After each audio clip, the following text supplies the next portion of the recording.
ടെലിജി നമസ്കാരം സാർ. നമസ്കാരം. അതിജീവിതയ്ക്ക് നീതി കിട്ടിയില്ല എന്ന് പറഞ്ഞാണ് കഴിഞ്ഞ 2 ദിവസമായി ഭാഗ്യലക്ഷ്മി കണ്ണീരും കിനാവും നടത്തുന്നത്. കഥയില്ല ജീവിതം, അതിൽ വേണമെങ്കിൽ ഭാഗ്യലക്ഷ്മിയെ കൊണ്ടിരുത്തേണ്ടി വരും. കാരണം അത്രമാത്രം സങ്കടമാണ് അവർ പ്രകടിപ്പിച്ചുകൊണ്ട്. ശരിയാണ്, അതിജീവിതയ്ക്ക് നീതി വേണം, അത് നമ്മളും പറയുന്നുണ്ട്. അപ്പൊ ഞാനൊരു സംശയം ചോദിക്കട്ടെ, ഈ വേടൻ അതിക്രൂരമായി പീഡിപ്പിച്ചു എന്ന് പറയുന്ന 2 പേരാണ് രംഗത്തെത്തിയത്. ആ അതിജീവിതമാർക്ക് നീതി വേണ്ടേ? വേടനെ അവാർഡ് കിട്ടിയ വേദിയിൽ ചിരിച്ചുല്ലസിച്ച് വേദി പങ്കിട്ട ഭാഗ്യലക്ഷ്മിക്ക് അന്ന് അവിടെ നിന്ന് ഇറങ്ങിപ്പോകാൻ അതിജീവിതമാർക്ക് നീതി കിട്ടിയിട്ടേ ഞാൻ വേടൻ പങ്കെടുക്കുന്ന ഒരു പരിപാടിയിൽ ഇരിക്കൂ എന്ന് പറയാനുള്ള ധൈര്യം വന്നില്ല. അപ്പൊ ദിലീപിന്റെ അതിജീവിതയ്ക്ക് മാത്രം മതിയോ? മറ്റാ ഒരു അതിജീവിതമാർക്കും നീതി വേണ്ടേ? ദിലീപിന്റെ അതിജീവിതയ്ക്ക് ഒരു പ്രത്യേകതയുണ്ട്, അതിൻ്റെ പുറകിൽ സമ്പത്തുണ്ട്. അത് പ്രധാനമായിട്ട് നമ്മൾ വിചാരിക്കേണ്ടതും അല്ലെങ്കിൽ ഇതുവരെ നമുക്ക് പരിശോധിക്കുമ്പോൾ സംശയം തോന്നുന്നതുമായിട്ടുള്ളൊരു കാര്യമാണ്. ഇപ്പം ഇന്ന് ഈ പറയുന്ന ഭാഗ്യലക്ഷ്മി പറഞ്ഞിരിക്കുന്ന ഭാഗ്യലക്ഷ്മിക്ക് ഈ സാധാരണ രീതിയിലുള്ള കാര്യങ്ങളൊന്നും കൈകാര്യം ചെയ്തോ അല്ലെങ്കിൽ അത്തരത്തിൽ അക്സെപ്റ്റ് ചെയ്യാൻ പറ്റുന്ന ഒരു മാനസികാവസ്ഥയുള്ള ആളുകൾ ഞാൻ സുപ്രീം കോടതി പറഞ്ഞാൽ അംഗീകരിക്കാം എന്നുള്ളതാണ് ഇന്നലെ അവർ ഇതിനകത്ത് പറഞ്ഞിരിക്കുന്നത്.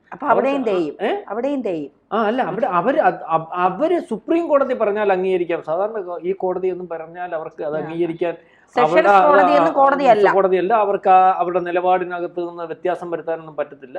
അപ്പൊ പിന്നെ കോടതിയെ ആക്ഷേപിക്കാം, ആരെയും ആക്ഷേപിക്കാം. ഇവരെ ആരൊക്കെ ആക്ഷേപിക്കും എന്നുള്ള കാര്യം ഇവരൊന്ന് പരിശോധിച്ചാൽ പണ്ട് രാജാവേ വേഷന്മാർ റോഡിൽ ഇറങ്ങിയ പോലെ ഇരിക്കും. കാരണം ഇവർ ഈ പറയുന്ന ഇവർ മുമ്പിലോട്ട് വരുമ്പോൾ കുറെ കാര്യങ്ങളും ഒക്കെ ആയിട്ട് വരും. അപ്പൊ ഇതിനകത്ത് നമ്മൾ ഈ പറഞ്ഞതുപോലെ വേടൻ എന്ന് പറയുന്ന ആള്, നമുക്ക് വേടനോട് പ്രത്യേകിച്ച് താല്പര്യമോ അല്ലെങ്കിൽ പ്രത്യേകിച്ച് ഇഷ്ടമോ ഒന്നുമില്ല. വേടൻ റാപ്പറായിരിക്കും, അയാളുടെ ചെയ്തികൾ അയാൾ വിചാരിക്കണം. പക്ഷെ അയാളുടെ ചെയ്തികൾ ശരിയല്ലെന്ന് പറഞ്ഞുകൊണ്ട് 2 പെൺകുട്ടികൾ, അതായത് പീഡനം അനുഭവിച്ച 2 പെട്ടികൾ വളരെ കൃത്യമായിട്ട് നിഷ്ഠൂരമായിട്ട് ക്രൂരമായിട്ട് പീഡിപ്പിച്ചത് വളരെ വ്യക്തത വരുത്തി എഴുതി കൊടുത്തു. എനിക്ക് ജാമ്യം കിട്ടിയെന്ന് എനിക്ക് മുൻകൂർ ജാമ്യം കിട്ടിയെന്നാണ് തോന്നുന്നത്. എന്നാലും ഇതും ആ പീഡനത്തിന്റെ ഭാഗമല്ലേ, അതിജീവിതയല്ലേ?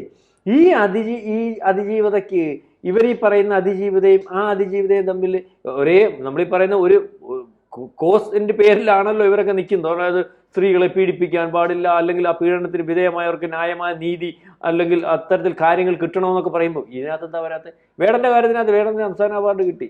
എന്താ അവരുടെ കൂടെ പലരുടെയും കൂടെ അവാർഡുകൾ തിരിച്ചു കൊടുക്കുന്നതിനകത്തും അല്ലെങ്കിൽ അവാർഡുകൾ കിട്ടിയവരുടെ കൂടി ഇരിക്കാതിരിക്കുന്നതിനകത്തും ഒക്കെ വളരെ കൃത്യമായിട്ട് പല ആളുകളും തീരുമാനങ്ങൾക്കും, ഇത്രയും വലിയ തീരുമാനങ്ങൾ ഫെഫ്കയിൽ നിന്ന് രാജിവെക്കുന്നു, നാളെ കാലത്ത് തൊഴിലുറപ്പിന് പോകാൻ തീരുമാനിക്കുന്നു എന്ന് വെച്ചാൽ ഡബ്ബിങ് പരിപാടി നിർത്തിയിട്ട് തൊഴിലുറപ്പ് പോകാൻ തീരുമാനിക്കുന്നു. ഇത്രയും വലിയ തീരുമാനങ്ങളൊക്കെ എടുക്കുമ്പോൾ ഈ വേടന്റെ കൂടെ കുത്തിയിരുന്ന് ചിരിച്ചു കളിച്ചു പോകുന്ന ഒരവസ്ഥയിലേക്ക് വരുന്ന ഒരു ഭാഗ്യലക്ഷ്മിയെ നമ്മൾ കാണുമ്പോൾ ഈ ഭാഗ്യലക്ഷ്മിക്ക് അജണ്ട ഉണ്ട്. കാരണം ഭാഗ്യലക്ഷ്മിയുടെ അജണ്ട ഈ പറയുന്നത് പോലെ ഒരു റേപ്പ് കേസ് വളരെ കൃത്യമായിട്ട് ഇപ്പോഴും അത് പ്ലാൻഡ് ആണോ അല്ലയോ എന്ന് പോലും സംശയമുള്ള അവസ്ഥയിലേക്ക് പല വോയിസ് ക്ലിപ്പുകളും വെളിയിൽ വന്ന കേസ്. അതിനകത്ത് ഈ കേസിനകത്ത് ഗൂഢാലോചനയുടെ പേരിൽ ഒരാളെ കൊണ്ടുവരുന്നു. അയാളെ ചോദ്യം ചെയ്യുന്നതിന് വേണ്ടി ഒരു മുതിർന്ന പോലീസ് ഉദ്യോഗസ്ഥ തീരുമാനിക്കുന്നു. അവർക്ക് ഇയാളെ ചോദ്യം ചെയ്യേണ്ട യാതൊരു കാര്യവും അവസ്ഥയും ഇല്ലാത്തൊരവസ്ഥ എന്ന് വെച്ചാൽ അവർ ഈ അന്വേഷണ ടീമിനകത്ത് ഇല്ലാത്ത അവരതിനെ താല്പര്യമെടുക്കുന്നു, ഇയാളെ അറസ്റ്റ് ചെയ്യുന്നു. അതിനുശേഷം അയാൾ ജയിലിൽ പോകുന്നു. ജയിലിൽ ഒരുപക്ഷെ ശ്രീലേഖ IPS ചെന്നില്ലായിരുന്നെങ്കിൽ മരണപ്പെടുന്ന അവസ്ഥ. ഒരു പ്രധാന സെലിബ്രിറ്റിയുടെ കാര്യമായി പറയുന്നത്. ഇതേ രീതിയിൽ ഈ കേസ് ഒരു 8 കൊല്ലം ഉടനീളം പരിശോധിക്കുമ്പോൾ സുപ്രീം കോടതി 6 മാസം കൊണ്ട് തീർക്കണം, അതിജീവിതയ്ക്ക് നീതി വേണം, കുറ്റക്കാരെ കണ്ടെത്തണം എന്ന് പറയുമ്പോൾ ഓരോ പഴുതുകൾ കണ്ടെത്തി കേസ് നീട്ടിക്കൊണ്ടു പോകുന്നു. അതായത് കേസ് അന്ന് തീരുമാനിച്ചാലും ദിലീപിനെ വെറുതെ വിടും, ഇന്ന് തീരുമാനിച്ചാലും വെറുതെ വിടുമെന്ന് ഈ കേസും ഈ ഗൂഢാലോചനയും ഈ വ്യാജ പ്രചരണവും നടത്തിയവർക്ക് അറിയാമായിരുന്നു എന്നാണ് ഇതിനകത്തുനിന്ന് മനസ്സിലാവും. അതുകൊണ്ട് കേസ് നീട്ടിക്കൊണ്ടുപോയി 8 കൊല്ലം ഇഴകീറി പരിശോധിച്ചപ്പോൾ ഇപ്പൊ വരുന്നു ഊമക്കത്തുകൾ ജുഡീഷ്യറിക്കെതിരെ. നേരത്തെ വന്നു ആരാ? ഞാൻ പൗരൻ. ഈ റോഡിൽ ഊമക്കത്തെന്തിനാ എഴുന്നേ? ആ പൗരന് വെളി വന്നൂടെ? അവനെ അറിയട്ടെ ആൾക്കാർ, അല്ലെങ്കിൽ അവന് ഇതെങ്ങനെ കിട്ടിയെന്ന് പറയട്ടെ. ഈ ഇതിനകത്ത് കള്ളം നടന്നിട്ടുണ്ട്, ലോകം അറിയട്ടെ, നെറുകേട് നടന്നിട്ടുണ്ട്, എല്ലാവരും അറിയട്ടെ. അതിനകത്ത് അത് പ്രത്യേക ഒരു ബാർ അസോസിയേഷന്റെ നേതാവിന് കിട്ടുന്നു. ഈ നേതാവിനെ പറ്റി പുറകോട്ട് പരിശോധിക്കുമ്പോൾ ഈ നേതാവിന് ജഡ്ജിമാർക്ക് എതിരെയും അല്ലെങ്കിൽ കോടതികൾക്കെതിരെയൊക്കെ വളരെ കാലമായിട്ട് ഇങ്ങനെ പരാതി കൊടുത്തുകൊണ്ടിരിക്കുന്ന ആളാണ്. ആ പരാതിക്ക് കൂടുള്ള വക്കീലന്മാരൊന്നും അനുകൂലമല്ല. അപ്പൊ ഇതിനകത്ത് നമ്മൾ നോക്കുമ്പം ആരിതിന് പറയുന്നോ, ഏത് വിവരം കേട്ടവൻ പറയുന്നോ അവന് സ്റ്റാർ ആവുക, അല്ലെങ്കിൽ അവൻ അതിന് ബലം കിട്ടുക. അവന് വീണ്ടും വീണ്ടും പറയാൻ ഊർജ്ജം ഉണ്ടാവും. അപ്പോൾ ചുമ്മാ അങ്ങ് പറയൂ, എന്തെല്ലാം പ്രമാദമായ കേസുകൾ എൻ്റെ പിന്നെ സിനുജി ഇവിടെ വന്നിട്ടുണ്ട്. അപ്പോൾ ഇതിനകത്ത് അപ്പോൾ ആ രീതിയിൽ ഇതിനകത്തൊരു വലിയ ഇതുണ്ട്. വേടനും അല്ലെങ്കിൽ ഏത് തോലനും ഈ പറയുന്ന എന്തും ചെയ്യാം, ദിലീപിന് ചെയ്യാൻ പാടില്ല. കാരണം ഇതിനകത്ത് ഒരു കൃത്യമായ ഗൂഢാലോചനയുടെയും ഒരു പദ്ധതിയുടെയും ഭാഗമായിട്ട് മാത്രമാണ് ഈ കേസ്, ഒരു അജണ്ടയുടെ ഭാഗമായിട്ട് മാത്രമാണ് ഈ കേസ്. അതിനകത്ത് ഈ പറയുന്ന ന്യായവും അന്യായവും എന്നല്ല, പണം തന്നെയാണ് പ്രശ്നം എന്നാണ് എനിക്ക് മനസ്സിലാവുന്നത്. ഇപ്പൊ ഫെഫ്കയുടെ അംഗത്വമാണ് രാജിവെച്ചിരിക്കുന്നത് ഭാഗ്യലക്ഷ്മി. ശരിക്കും പറഞ്ഞാൽ ഫെഫ്കയിലേക്ക് ദിലീപിനെ തിരിച്ചു കൊണ്ടുവരട്ടെ, കാരണം ദിലീപ് കുറ്റവാളിയല്ല എന്ന് പറഞ്ഞു. പക്ഷെ ഭാഗ്യലക്ഷ്മിയുടെ ടീം പറയുന്നത് എന്താ, ഞങ്ങൾക്ക് ദിലീപിനെ ശിക്ഷിക്കണം. അത് സുപ്രീം കോടതി ഉണ്ടാകാമല്ലോ സ്വാഭാവികമായിട്ട്, അല്ലെങ്കിൽ ഒറ്റയ്ക്കല്ലല്ലോ. അതിവൈകാരികതയാണ് ഇവരുടെയൊക്കെ പ്രശ്നം. അപ്പൊ ഈ കേസുമായി ബന്ധപ്പെട്ട് 6 പ്രതികൾ കുറ്റക്കാരാണെന്ന് കോടതി കണ്ടെത്തി അവരുടെ ശിക്ഷ 2 ദിവസം കഴിയുമ്പോൾ വിധിക്കും. അത് പറ്റില്ല. 1-ാം പ്രതി പൾസർ സുനി പുറത്തു പോയിക്കോട്ടെ, ദിലീപ് കുറ്റവാളിയാണ്, ദിലീപിനെ തൂക്കിക്കൊല്ലണം. അത് ദിലീപാണ് അജണ്ട. അപ്പൊ അജണ്ട ഉണ്ട് എന്ന് പറയുന്നത് വളരെ കൃത്യമാണ്.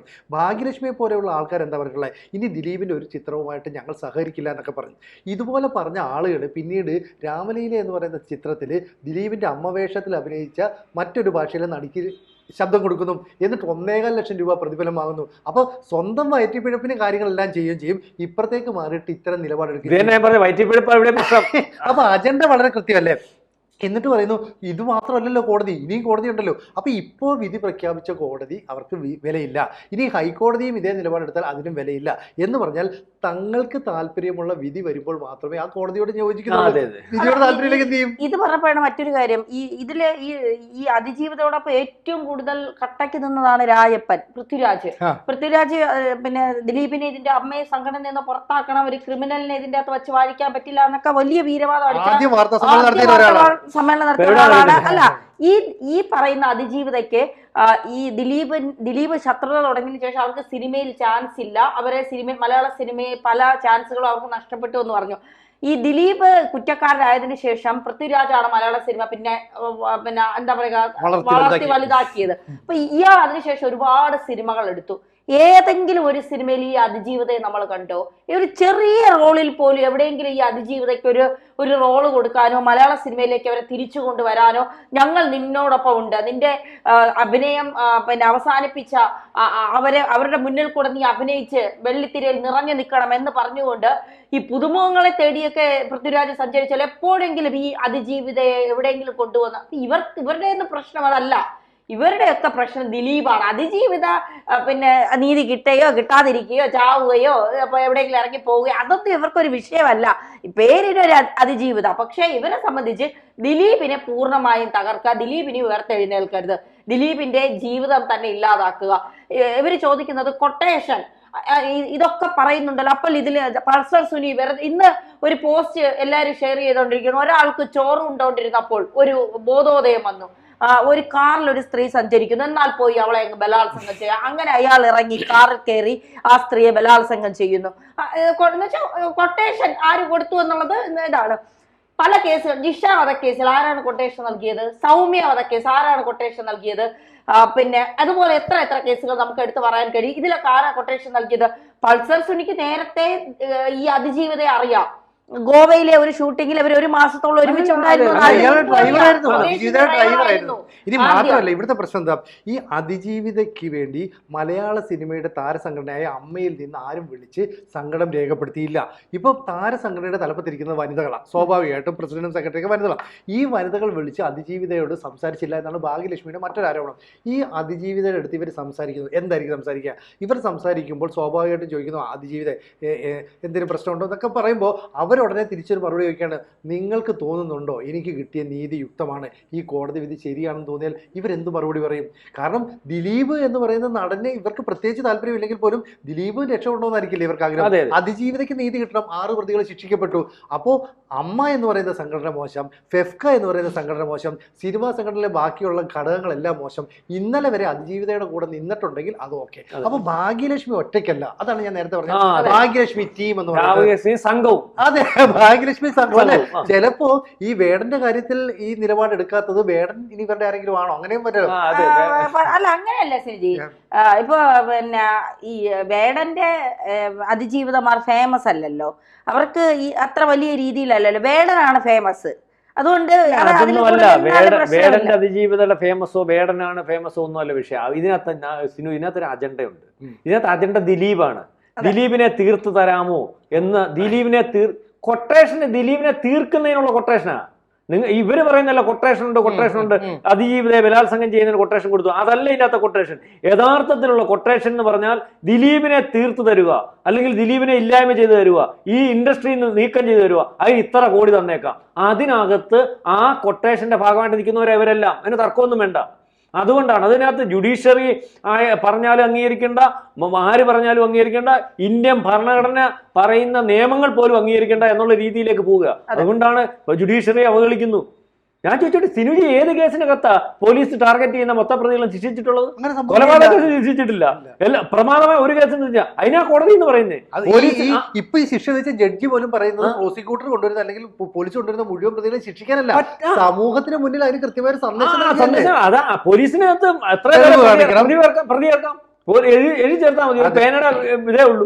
അല്ലെങ്കിൽ അവർക്ക് വിചാരിക്കുക താല്പര്യമുള്ളതിന് അത് ഇഴകീഴി പരിശോധിച്ച് അതിനകത്ത് ശരി തെറ്റുകൾ നോക്കിക്കണ്ട് തെളിവുകളുടെ അടിസ്ഥാനത്തിൽ കുറ്റക്കാരനല്ലാത്തവനെ തീരുമാനിക്കുന്നതിനാണ് കോടതി.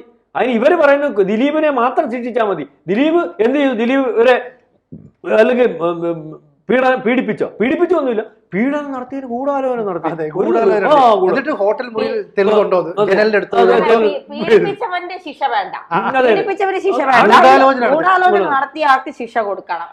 ഇത്തരത്തിൽ ഗൂഢാലോചന നടത്താൻ യാതൊരു തെളിവും ഇല്ല എന്ന് കേസിന്റെ ആരംഭം മുതലുണ്ടായിരുന്നു. അതുകൊണ്ട് പറയാണ് ഞാൻ ഇത് 4 വർഷം മുമ്പേ ഈ ജുഡീഷ്യറിയും നമ്മുടെ സംവിധാനങ്ങളും നിയമവ്യവസ്ഥ മുഴുവൻ തെറ്റാ. സാധാരണക്കാരനടുത്ത് ഇടയ്ക്ക് കൊടുക്കുന്ന മെസ്സേജ് വേറെ ഒരു വർത്താനം പറയാൻ വയ്യ, അറിയാൻ പറ്റുന്ന വക്കീലിൽ കഴിഞ്ഞ ദിവസം 2 ദിവസം കൊണ്ട് സജീദ അവർ പറയുന്ന കേട്ടില്ലേ, ഇറങ്ങണം ജനം തെരുവിൽ ഇറങ്ങണമെന്ന്, കലാബാഹുവാണ്. ഇതിനെയൊക്കെ വെളി വെച്ചേക്കാവോ? അത് തമാശയല്ല, നമ്മൾ നിസ്സാരമായിട്ട് കാണേണ്ടത്. നമുക്ക് ആറ്റിറ്റ്യൂഡ് മാത്രമല്ല, ഒരു സംവിധാനം. ഇത് തന്നെയല്ലേ ഏജൻസി കലാപം എന്ന് പറയുന്നത്. വേറെ രീതി വലിയ വലുപ്പത്തിലാവുന്നല്ലേ ഉള്ളൂ. ആൾക്കാരെ ഈ ഒരു സംവിധാനത്തിനെതിരെ കലാപം ഉണ്ടാക്കാൻ. അപ്പൊ അതിനെന്താ, നമ്മുടെ ഭരണഘടനയ്ക്കെതിരെ, നമ്മുടെ നിയമത്തിനെതിരെ, നമ്മുടെ വ്യവസ്ഥക്കെതിരെ നിൽക്കുക. അതാണ് നക്സലൈറ്റിന്റെയും മാവോയിസ്റ്റിന്റെയും ശൈലി. അത്രേ ഉള്ളൂ. അത് ഇത് കലാപാഹനോ? അതെ. ഈ സമയത്ത് നമ്മൾ ഓർക്കേണ്ട മറ്റൊരാളുടെ പേരുകൂടിയുണ്ട്. ഭാഗ്യലക്ഷ്മിക്ക് കൃത്യമായ മറുപടി നമ്മളെക്കാൾ കൂടുതൽ നൽകേണ്ട ഒരാൾ വീണ്ടും പോലീസ് കസ്റ്റഡിയിൽ വിട്ടിരിക്കുകയാണ്. രാഹുൽ ഈശ്വർ. നാളെ 11 മണി വരെ. ശരി.